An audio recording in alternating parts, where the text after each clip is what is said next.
The previous module informed us about the goldsmith, that he had his own story to narrate, and the villain of his story was the merchant. Let us see who that merchant was.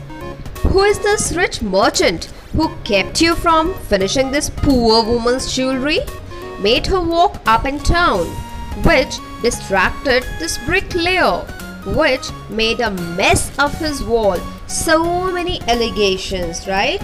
And who is the speaker here? The king, the foolish king. And who is being questioned? The goldsmith, which refers to the wall. Fallen on an innocent man and killed him. Notice the word innocent. The king is talking about the innocent man who had been pursuing his ancient trade, the thief. Can you name him? Who is being questioned here? The goldsmith. The goldsmith named the merchant, and he was none other than the original owner of the house whose wall had fallen, the same merchant who was called. Now justice had come full circle. It started with the merchant and it ended with the merchant, thought the king. Back to the merchant when he was rudely summoned back to the court. Rudely here means forcefully. He arrived crying, "It wasn't me, but my father who ordered the jewelry. He's dead. I'm innocent." So he tried to prove himself free of guilt. But the king consulted his minister, discussed the matter with him, took his advice, and ruled decisively, means taking some important decision. It's true, your father is the true murderer. He is dead, but somebody must be punished in his place. So here itself we have seen that justice has been killed. It has been murdered brutally, decapitated, beheaded. You have inherited everything from that criminal father of yours. See the king's justice. What does he say here? That the merchant has inherited not only his father's property but also his wrong deeds, his riches as well as his sins. Sin is an immoral act, a wrong deed. I knew at once, even when I first set eyes on you.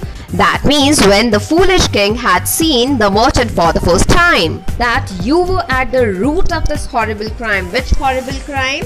Falling a wall on the thief's head. You must die. And here he was given death sentence. And he, the king, ordered a new stake to be made ready for the execution.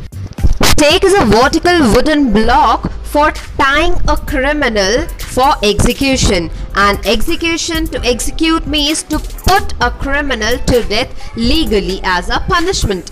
As the servants sharpened the stake and got it ready for the final impaling of the criminal, impaling, killing, it occurred to the minister, a thought came to his mind, that the rich merchant was somehow too thin to be properly executed on the stake.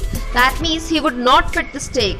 He appealed. He refers to the minister, to the king's common sense. Whatever he said, his thought made sense to the king's common sense. You know, common sense is quite rare. Common sense is not so common.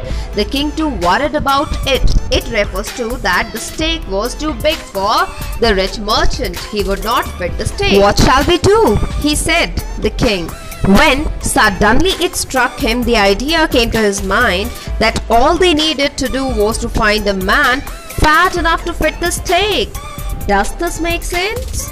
The servants were immediately sent all over the town looking for a man who would fit the stake. That means a fat man was their search.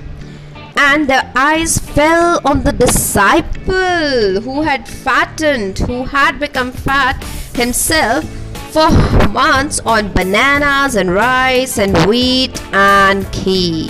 Now, do you remember? You do not know what they will do next to you according to the wise guru. So let's get to know about the disciples' future in the next module.